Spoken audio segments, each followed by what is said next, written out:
பதவி வரும் போது பணிவு வர வேண்டும், துணிவும் வர வேண்டும் தோழா. பாதை தவறாமல் பண்பு குறையாமல் பழகி வர வேண்டும் தோழா.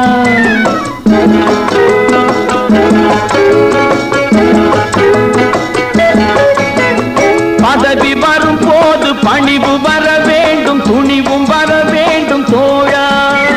பாதை தவறாமல் பண்பு குறையாமல் பழகி வர வேண்டும் தோழா.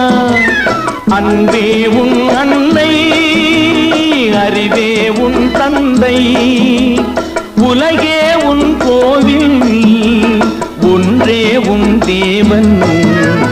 மூன்றெழுத்தில் என் மூச்சிருக்கும், அது முடிந்த பின்னாலும் பேச்சிருக்கும்.